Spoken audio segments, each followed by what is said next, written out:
ఈ రోజు జనసేన పార్టీ అధినేత రాష్ట్ర ఉప ముఖ్యమంత్రి వర్యులు కొణిదెల పవన్ కళ్యాణ్ గారి ఆధ్వర్యంలో ఒంగోలు ప్రకాశం జిల్లా ప్రముఖ పారిశ్రామికవేత్త కంది రవిశంకర్ గారు జనసేన పార్టీ కుటుంబంలోకి చేరుతున్న సందర్భంగా వారు ఇప్పుడు మనతో ఉన్నారు.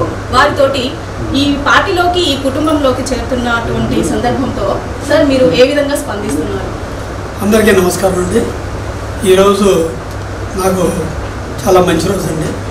జనసేన కుటుంబంలోకి నన్ను జన సైనికులు, వీర మహిళలు అందరూ ప్రేమగా ఆప్యాయతగా అన్న పవన్ కళ్యాణ్ గారు ఆయన ఆశీర్వాదంతో లోపలికి అడుగు పెడుతున్నామండి. ఈరోజు నాకు చాలా ఆనందంగా ఉంది.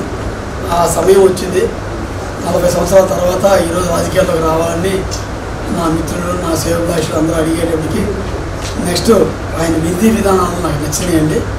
ఆయన డెడికేట్నెస్, పట్టుదల, దీక్ష, అతను మంచితనము, ఆయన ప్రతి ఒక్కరితో చిన్న దగ్గర నుంచి పెద్ద దాకా కలవాలని, కానీ తన నచ్చిన విధమైన నాకు తన చిన్నోళ్ళతో బాగుండాలని, పెద్దోళ్ళతో కాదు, నాకు పెద్దోళ్ళతో అంటే ఇంకా అనీజీగా ఉంటాడు, చిన్నోళ్ళతో ఎంతో కలవాలని చెప్పి ఆ మనస్తత్వం ఆయన సినిమాలో నుంచే వచ్చింది. అది అట్లే రాజకీయాల్లోకి వచ్చేటప్పటికి ఇంకా చిన్నోళ్ళతో చాలా ప్రేమగా కలవాలని కోరికండి. చిన్నగా ఉన్నాయి, అందుకని ఎన్ని నచ్చి ఆ విధి విధానాలు నచ్చి నేను వస్తున్నాను. మీరు ఒక పారిశ్రామికవేత్తగా ఎన్నో మంచి పనులు చేశారు, ఎంతమందికో సన్నిహితులు అయిపోయారు. ఇప్పుడు ఉన్నటువంటి పార్టీలోకి ఎందుకు వెళ్ళాలి? అదేనండి, అతని మనస్తత్వం ఏంటంటే, నాకు అసలు తన సొంత డబ్బు రాజకీయంలోకి వచ్చి పోగొట్టుకున్న వ్యక్తులు చాలా తక్కువ మంది అండి. పార్టీ సొమ్ము, పార్టీ విధానాల్లో పార్టీకి వచ్చింది వాడుకుంటారు.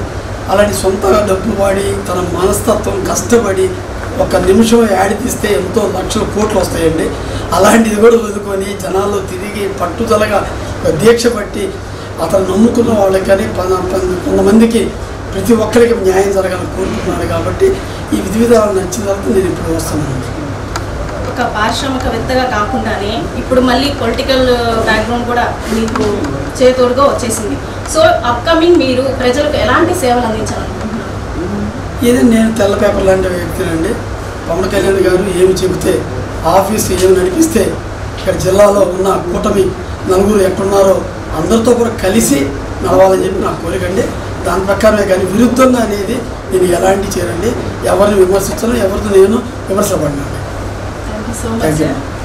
వాల్యుబుల్ టైంని మాకు అందించినందుకు thank you so much sir.